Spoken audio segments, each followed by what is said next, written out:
Je m'appelle Estelle, j'ai 40 ans, je suis maman au foyer, j'ai 3 enfants, donc Noéline qui a 8 ans et demi et Baptiste et Antoine qui ont 3 ans et demi. J'étais en couple depuis quelques années. Après, on a décidé d'avoir un enfant, j'ai arrêté la pilule. Donc au bout de quelques temps, on s'est aperçu que ça ne fonctionnait pas. Donc, on a décidé de consulter au bout d'un an. Au bout d'un an, on nous a quand même dit bon, on va essayer de faire des examens. Après, on a vu que le problème venait de moi. Lorsque j'ai appris que j'avais un problème, que j'étais infertile, en fait, le monde s'écroulait. J'ai mis quand même quelques temps à accepter ça de ma part, à accepter que je pourrais jamais avoir d'enfant. Parce qu'au départ, je ne savais pas que le don d'ovocytes existait et moi, je voulais vraiment être enceinte. Mon compagnon, à cette période-là, il est resté très zen en fait et on en a parlé énormément.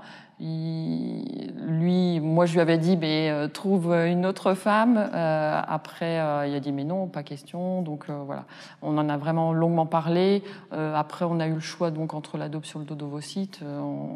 On est vraiment parti plus sur le don d'ovocytes que l'adoption, pour que lui aussi il soit père biologique finalement, et puis que moi je puisse porter notre enfant. On peut être mère sans porter l'enfant, parce que de nos jours, je veux dire, il y a multiples façons d'être maman.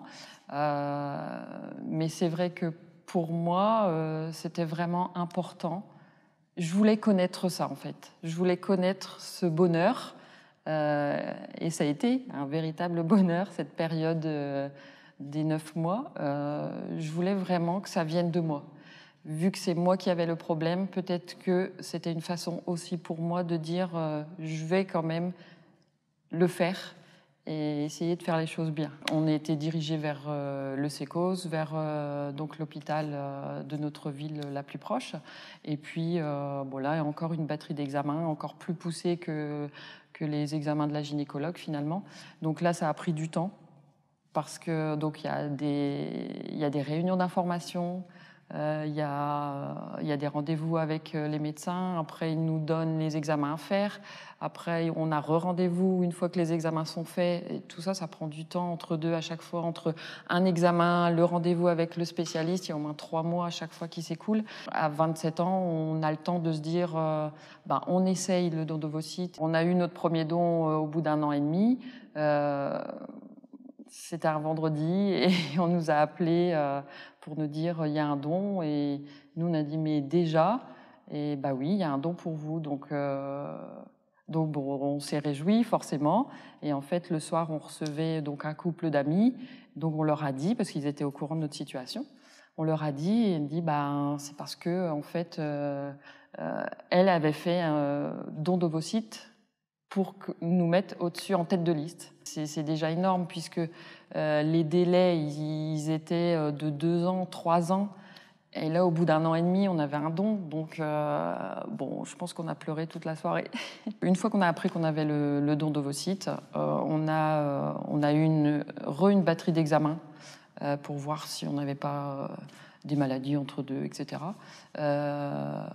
Et puis après, on nous a donné rendez-vous pour le transfert.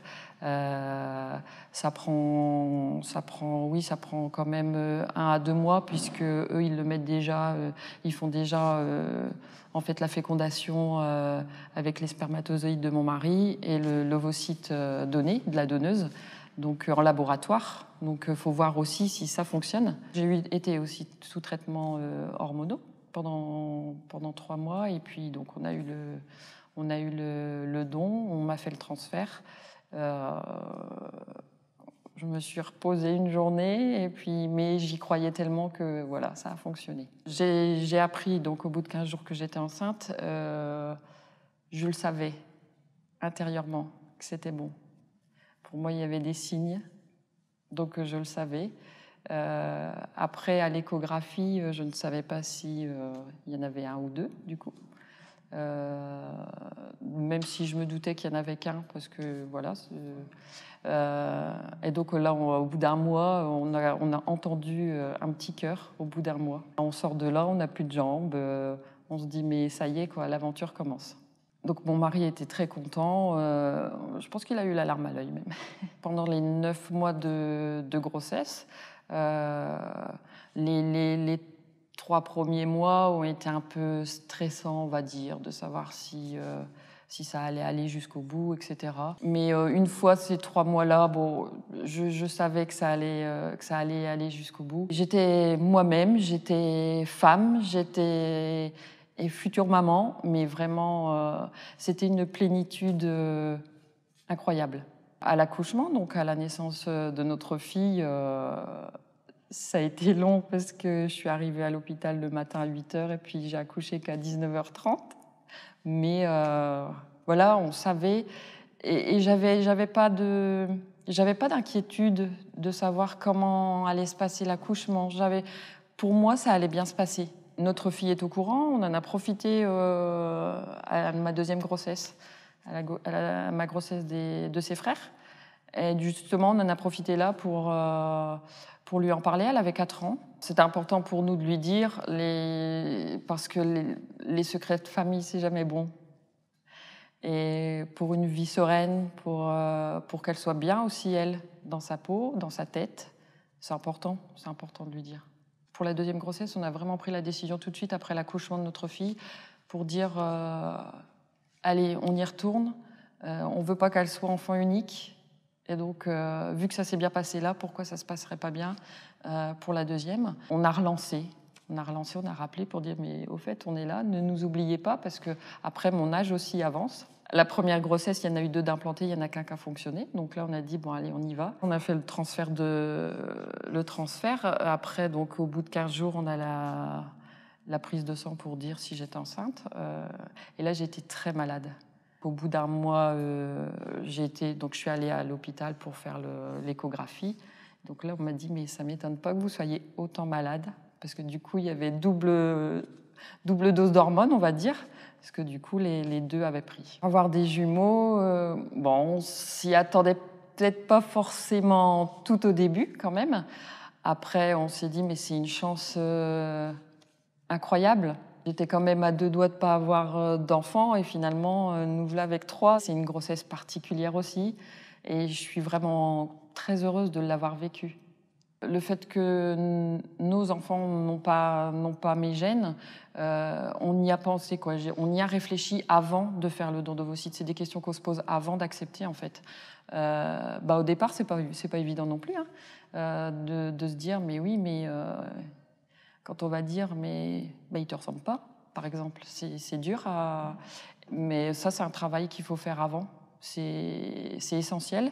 Et dans notre vie de tous les jours de maintenant, on n'y pense pas du tout. Être maman, il y a plusieurs façons d'être maman, comme il y a plusieurs façons d'être papa. C'est de les éduquer au mieux, c'est de leur apporter de la joie. Je pense que oui, que j'aurais réagi différemment, que notre vie n'aurait peut-être pas été la même si c'était une grossesse naturelle, si c'était normal en fait. Là, ça nous a renforcés, on sait d'où ils viennent, on sait ce qu'on a fait pour les avoir, et du coup, c'est quand même un lien plus fort, je pense. Un message pour les donneuses, prendre des risques pour des gens qu'elles ne connaissent pas, pour des femmes, pour des hommes, puissent construire une famille pour qu'ils soient heureux, pour leur épanouissement, c'est quand même incroyable. Et merci, quoi. C'est vrai que on n'aurait jamais pu avoir notre famille qu'on a si elles n'avaient pas été là.